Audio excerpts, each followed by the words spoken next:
All right, back for more from Basketball Media Day. Rob Walden along with head men's basketball coach Bob Stinnett getting set to start his second year in Pensacola. And coach, it's your second year, but it's almost a completely new team. You guys have a lot of new faces. Some of them practiced with you last year, some of them didn't. A lot of new guys that you got to match. Talk about your progress heading into your regular season opener on Friday night against UCF. You're right. We got 9 new faces. We have 2 that were redshirted, and we have 1 coming back, Peter Canoli.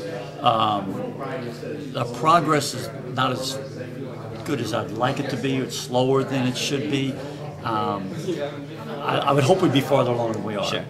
But having said that, we don't have much time because we kick it off Friday. Today's Wednesday, so right. we've got to go out there and get it done. But I'm a little disappointed. We're not where I thought we should be at this stage, and we're not where I want us to be. But hopefully we'll progress and get better. Talk about Darryl McGee, your lone all-GSC pick, sat out last season, but he's back for you guys. I know you really could have used him last year, but the upside of that is that now he's available for you guys to go this year. What does Darryl, as the lone senior to this team, bring to your ball club? When we started practice October the 15th, for about 2 weeks or a week and a half, he was missing in action. And I couldn't believe it because I was expecting a lot from him. Then all of a sudden in the last week, 10 days, he's turned it on. I mean, really turned on. And that's the Darryl McGee I expected October 15th to show up. So what does he bring? He brings a lot of athleticism to the game. He can run the floor like a gazelle. He's not physically strong, but he's got great stamina, and he can go all day, and he's very athletic. We could have used him last year, but I'm glad we got him this year. You guys have a big contingent from Faulkner State Community College led by Jamar Moore, averaged nearly 20 a game for Faulkner State last year.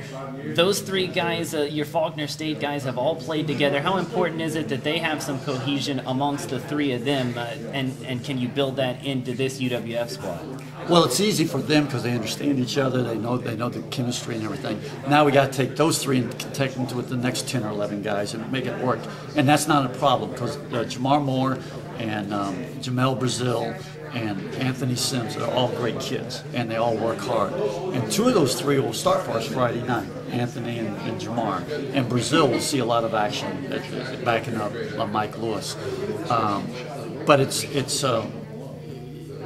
the key here is getting everybody on the same page and the same chemistry, what you brought up. Those 3 fit well with the other group, and the other group fit well with them. So that's not been an issue.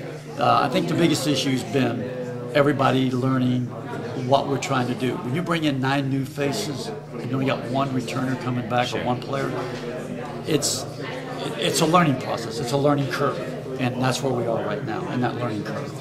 2 Division I transfers joined the team this year. One of them you coached at Pensacola High, Terrence Beasley out of Tulane, then the junior Mike Lewis, who played a couple seasons at Eastern Kentucky. Those are guys that have had some big games, played in some big college basketball environments. Now they're playing for you this season. How important is it to have guys that have played in some big environments, some very tough places, bringing that experience to your roster? Well, I think you said it best, that they've got the experience. They've been in, Mike Lewis has played at Cincinnati, at the University of Cincinnati, a big arena, sold out places.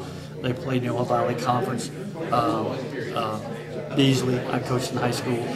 Beasley's at Tulane. He's been in Memphis. He's been in Central Florida. Played Central Florida last year. That should give us a starting point. Sure. It's not like some of these kids coming in from junior college and they're seeing 200 kids or 200 people in the stands or 400 people in the stands.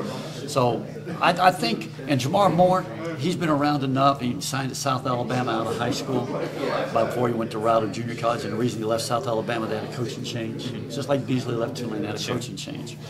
But so we've got some kids that can play, and we got some kids that have been in this environment before. Now we'll just have to see how well we do.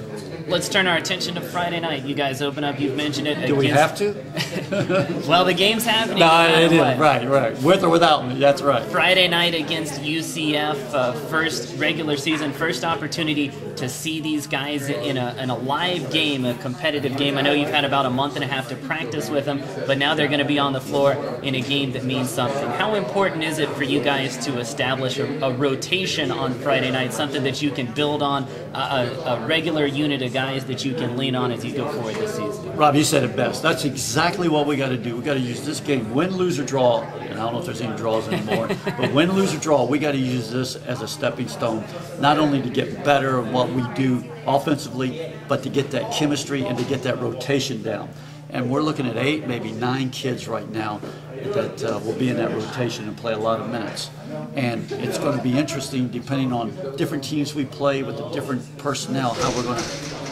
Who starts Friday night may or may not have a bearing on who starts when we go to Alaska, because of their matchups. Sure. We may need to go with a smaller ball club or a bigger ball club. But that top 8 or 9 have got to be in there. And that's exactly what we're going to be doing from here on out, from now on, is learning that rotation, that chemistry. And hopefully cut down on mistakes and get better. It all gets rolling on Friday night for men's basketball. They take on UCF, 7 p.m. Eastern Time. Of course, you can follow the action right here at GoArgos.com.